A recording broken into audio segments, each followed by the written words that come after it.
Sveiki, mėlyjeji, su jumis aš Artūras ir Trading Inkubatorius. Pabandysim apžvelgti kelias valiutų poras ir pasižiūrėti, kas maždaug nutiko praeitą savaitę, ką mes prognozavom ir kas galėtų atsitikti ateityje ateinančiom savaitėm. Taigi, norėčiau priminti visiems, kad nepamirštumėte, jog baigėsi mėnesis, tai atkreipkite dėmesį į tai, kaip iš tikrųjų užsidarinėjo mėnesiniai žvakės. Ir tarkim, tas pats euras USD, matom, kad prieš tai mėnesis iš tikrųjų buvo stiprus buvo į viršų ir užsidengė prieš tai buvusį mėnesį, absoliučiai visiškai visą.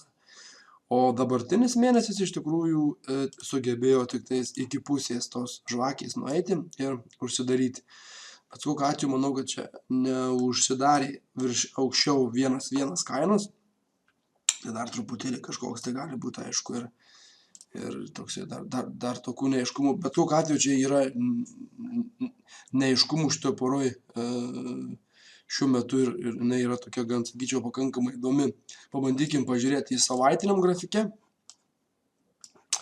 Absoliutus išpirkimas šitoje vietoje buvo. Absoliutus išpirkimas, visą savaitę šitą pabandė išpirkti ir iš tikrųjų vėlgi išpirkti pabandė nebereikalo. Praeitą kartą kalbėjom, kad reikėtų būti atsargesniem toje vietoje. Taip iš tikrųjų realiai buvo. Tai kalbėjau aš sekmadienį, buvo penktadienis, ketvirtadienis, trečiadienis, antradienis, pirmadienis. Tai mes kalbėjom šitoje vietoje. Sakiau, kad nereikėtų tikėtis, kad taip eis ir nueis. Iš tikrųjų sustojo dėl aiškiausios priežasties visų pirma, tai atsirėmė jisai į tą stebuklingą mūsų 61 ir dabar jau matom, kad kaina 1, 2, 3 dienas iš tikrųjų užsidarinėjo laiką aukščiau, per 3 dienas uždarė 1 dieną, nėra taip stipru, aišku, nes čia dar gali būti visko. Tai iš tikrųjų aš bet kokiu atveju šios poros neprekiauju, tai mano nuomonė būtų paprasta, kad iš tikrųjų tikrai galimas variantas, kad prasideda gražios, tvarkingos iš tikrųjų bangos. Iki kur jos tęsis čia niekas nežino. Ir šioje vietoje iš tikrųjų mano draugas Deidas, kiek žinau, užsipirko. Ir labai gerai, ir čia iš tikrųjų labai gera vieta, nes iš tikrųjų labai mažas stop lossas gali būti, o potencialas iš tikrųjų gali būti labai baisinis. Tai kas tokio vietoje pataikyti, iš tikrųjų labai gerai, sveikintina. Kas turit, laikykit, manau, ir tik tais persimetinėti reikėtų stopus. Aišku, gali būti taip, kad čia pasikoreguos ir važiuos toliau dar iki 76, bet kol taip neatsitiko, tai iš tikrųjų tas 1.1 realiai galima sakyti sutampa su tuo šiam pirmu ir tai yra pakankamai stipru. GBP ir USD praeitą savaitę kalbėjau, kiek pamenu, apie pardavimus šios poros, tai čia tas taip ir buvo viskas, dieniniam viską čia išsipardavė, bet, nebūčiau toks optimistas čia su šita pora, iš tikrųjų neliešiau aš jos 1.500, čia tas yra toje vietoje, tai čia gali būti visko iš tikrųjų. Tai šitos poros tiesą sakant, nejudinčiau, nes jinai vis tiek padarius yra aukštesnės. Šitoj vietoj kaip ir nesuveikė, man atrodo, nors buvo galima tikėtis. Kiek žinau, mano kitas kolega Vykintas, kuris pas mus dabar likęs, tai šitoj čia vietoj šortinės buvo, ar tiesiog planavom apie šortas, aš dabar nepamenu, nes valandinėm iš tikrųjų buvo labai gražios vietos. Nepamirškit, kad dabar esam ties 76 ir tai gali būti paskutinė jos stotelė. Toliau jis gali važiuoti tolyn į viršų, nes yra aukštesnės padarytos. Taigi šitoje vietoje būkite atsargus. Aišku, galima bandyti pirkti su labai nedideliu stop lossu ir labai dideliu take profitu, bet bendras trendas iš tikrųjų yra į apačią. Tai čia aš nerekomenduoju nieko, kaip padarysim mes, dar čia neaišku šią savaitę, bet rekomendacijų jokių jokių neteikiu. Australas ir USD tikėjausi, kad jisai eis į apačią ir jisai labai sėkmingai į apačią ėjo. Pas mus irgi buvo parduotas. Turbūt, kad net pirmadienį buvo parduotas. Penktadienis, ketvirtadienis, šeštadienis, antradienis, pirmadienis. Jo, čia greičiausiai toje vietoje buvo parduota.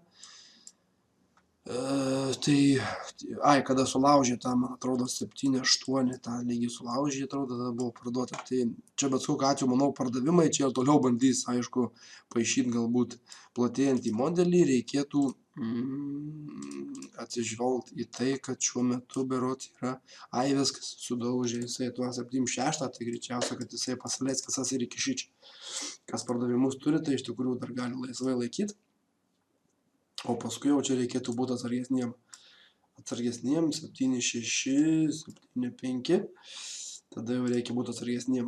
GBP ir Japonijos jena čia labiausiai diskutuojama tokia iš tikrųjų pora. Paskutiniu metu įspūdingai gražiai iš tikrųjų užsidarė penktadienis. Man patinka. Ir visiems ten dar sykį pakartosiu, kur ten tų drugelių tikisi prisipiešę. Drugelių prisipiešę, tai vargu ar tie drugeliai čia jiems šį kartą padės. 1,9 iš tikrųjų dabar aišku yra pagrindinis dalykas.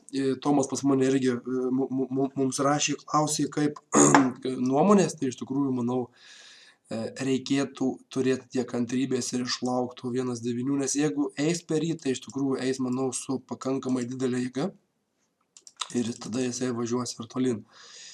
Kol kas, aišku, dar ir tie drugeliai gali išsipildyti čia laisvai, bet visa šita erdvė yra pakankamai svarbi dabar ir reikėtų ją iš tikrųjų stebėti ir žiūrėti. 1,9 bet kokiu atveju. Pardavimų tikrai jokių pardavimų nedaryčiau niekada gyvenime, kad ir bet kokie čia drugeliai būtų plašta, bet kas čia būtų iš tikrųjų nedaryčiau, nes trendas yra visiškai pilnas į apačią, atsiprašau, į viršų. Čia tik tais yra lygis arba tokia zona, ta pati kaina 1,900, kuri iš tikrųjų šiuo laikotarpiu, šiuo metu yra kaina truputėlį sulaikius.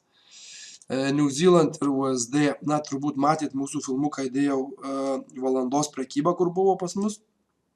Tai ten tikrai Vykintas gražiai atidarė toj vietoje, čia buvo atidaręs, išlaikėm iki čia, galima sakyti, surinkom daugiau kaip 300 punktų. Vėlgi ten, kadangi rėmėmės valandiniu, tai ten iš tikrųjų valandiniam šitoj vietoje ten buvo truputėlį kiti dalykai ir paskui buvo sandoris uždarytas. Ir labai gaila, jisai išpaišė dar žemesnės apačias.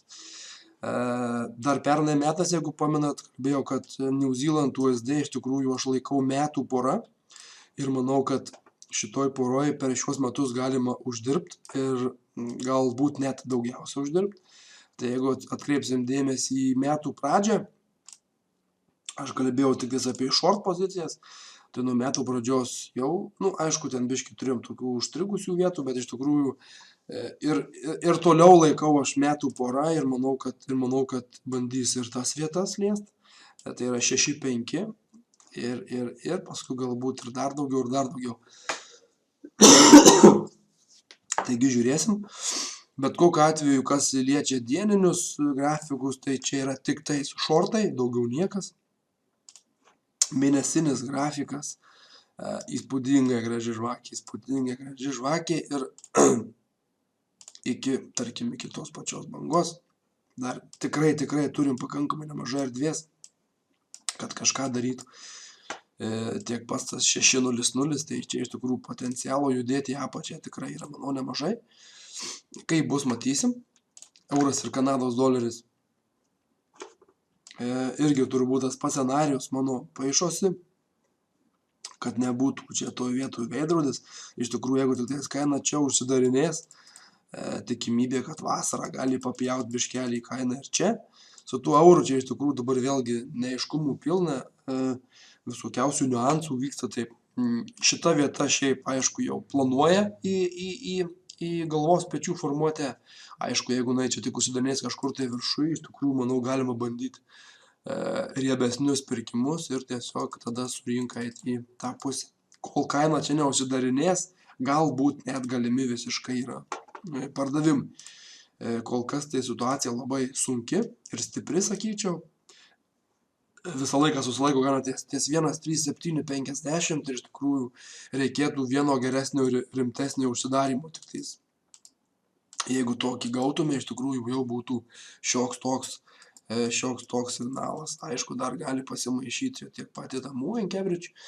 Na, paskui iš tikrųjų žiūrėtume, bet šiaip būtų gerai sulaukti nors vienos užsidariusios žvakės ties ta vieta, nes iš tikrųjų kaina stipriai akumuliuojasi, labai stipriai. Tai iš tikrųjų lygiai taip pat, manau, stipriai turėtų tą kainą ir prasimušti į viršų, jeigu neprasimuš jį. O jeigu neprasimuš, tai vasarinis kanalas visiškai įmanomas tiek tokio dydžio, tiek tokio dydžio. Taigi šitam kartui tiek. Kitas valiutų poras Vykintas apžvelgs aprašydamas pas mus puslapį, dabar jau tenais galima bus pasižiūrėti visą laiką. Taigi geros jums prekybos ir būtinai valdykite riziką, nešokit su baisiniais lotais ir pabandykit neskubėt ir kiekvieną kartą pamatuot geriau 10 kartų ir tik tais 11 kartą nukirpt.